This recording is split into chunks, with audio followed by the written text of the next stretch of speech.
Hello there, this is the DC Catholic. I'm returning for the second part of my comments on the Irish general election and the history of rebellion. Up at the last point, I ended with discussion of I believe the 1937 Constitution, where the Free State was changed to the Republic of Ireland. That is, under De Valera, the Irish Free State left the Commonwealth of Independent States and became independent.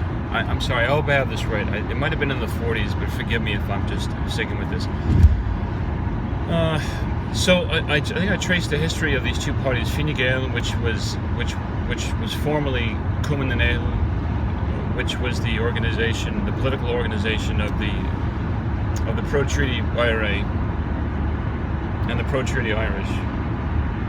In 1922, and then the anti-treaty IRA became Fianna Fáil. They fought a civil war for a year or more, in which Michael Collins died, and Arthur Griffith died, not because of the war, but incidentally he died, the founder of Sinn Féin. And De Valera eventually came to terms with the treaty, and he formed Fianna Fáil in 1926. They stood for election in 27, won 44 seats, eventually found a way to take their seats without actually having taken the oath. They signed their books in the register of the Dáil, but they didn't actually speak the oaths. So this was his way of getting around it. And eventually in 32 he won an outright majority. The second election of 1932 he won an outright majority, and moved from there on. Now Fine Gael and Fianna Fáil were both Catholic parties back in the day. They both accepted Catholic social thinking. They both sought to implement Catholic social policies within the state. For example, there were laws against blasphemy, against pornography, against suggestive speech. They also prohibited divorce. Abortion was, of course, prohibited. Education was given to the hands of the church, albeit in a way that really did agitate the non-Catholics in the state. William Butler Yeats, the famous poet, who was a senator at the time in the 1920s, and during the first few years after the treaty, when education was being discussed, divorce was being discussed. He talked about divorce. He said, "You're not leaving a loophole open to those who are not Catholic and who would accept divorce as legal, as morally correct, and you're going to earn their opposition." But Fianna Fáil and Fine Gael were all convinced. Well, at that time, it was Cumann na nGaedheal. They were all convinced that it's a Catholic nation. We're not going to allow divorce. It doesn't matter if you're not Catholic. You simply have to abide by it. Education was governed by the clergy, largely. Primary school education, especially. Secondary schools. The Irish language was given prominence because Irish was declared to be the official language of the state. And it just moved from there. So both those parties became reconciled to a constitutional system. Cumann na nGaedheal, which became in 1933 Fine Gael, and Fianna Fáil, both became engaged in constitutional politics, and they accepted the validity of the treaty, even though Fianna Fáil did not like certain aspects of it. Now, Sinn Féin remained an abstentionist party. It kept out of electoral politics for a long, long time, up until 1986, really, up until the 1986 Ardèche, the annual conference, where a majority, I think 60% of the delegates voted yes, and roughly 12 delegates, led by the old leader of Sinn Féin, Rory O'Brady, who was himself the old chief of staff of the IRA back in the 50s and the 60s, walked out and he formed Republican Sinn Féin. They're still around, by the way.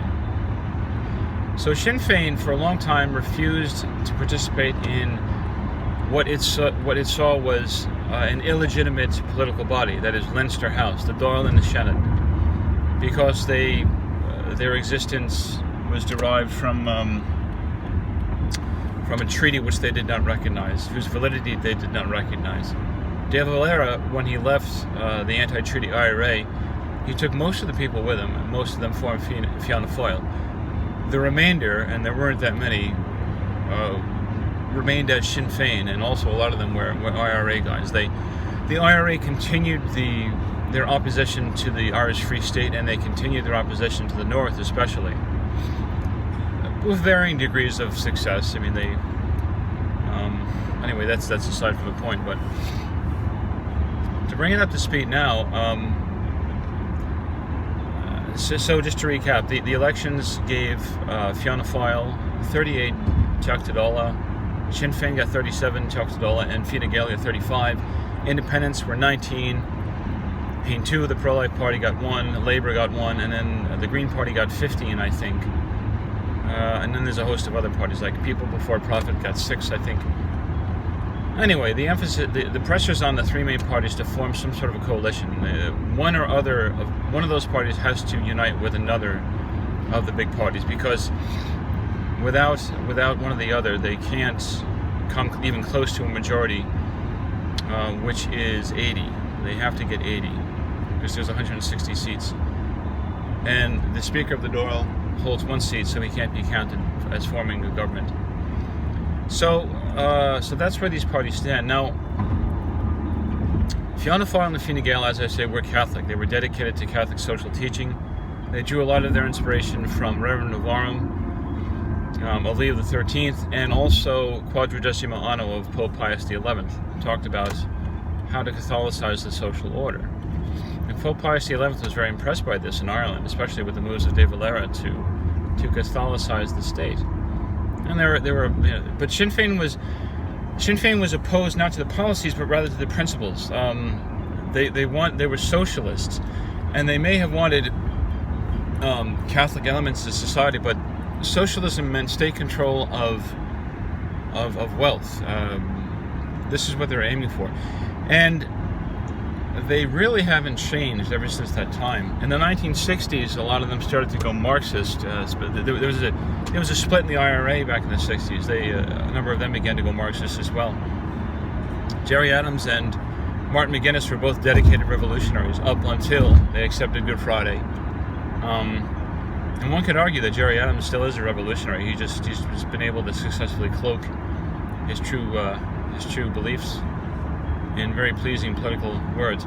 He's an excellent politician. He's a very intelligent man. He's very careful of what he says. He's very clear, and he's very composed.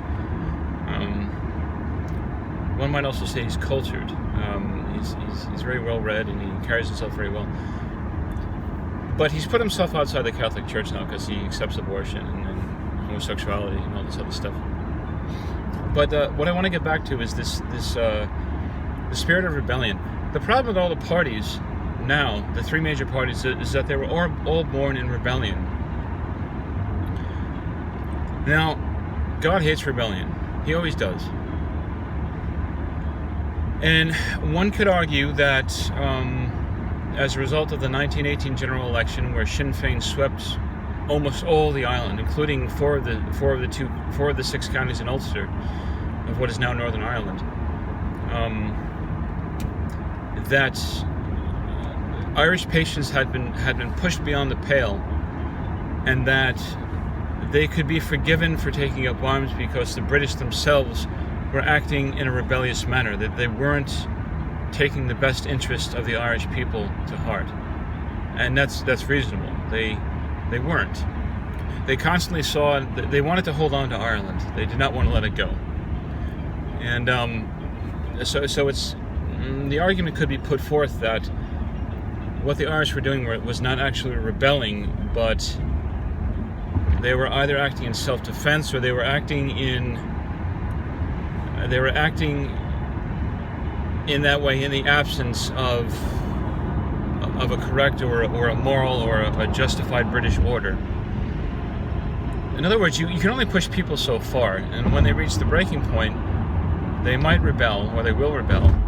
Now, that act itself is sinful. It's a measure of your own virtue, whether or not you can stand so much from an oppressor. But a lot of the blame has to be put on the British. I'm not saying the rebellion was justified.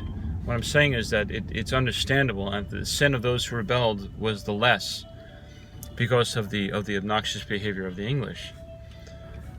We're reaching the 10-minute mark here, so let me stop here and I'll go into part 3 in just a minute.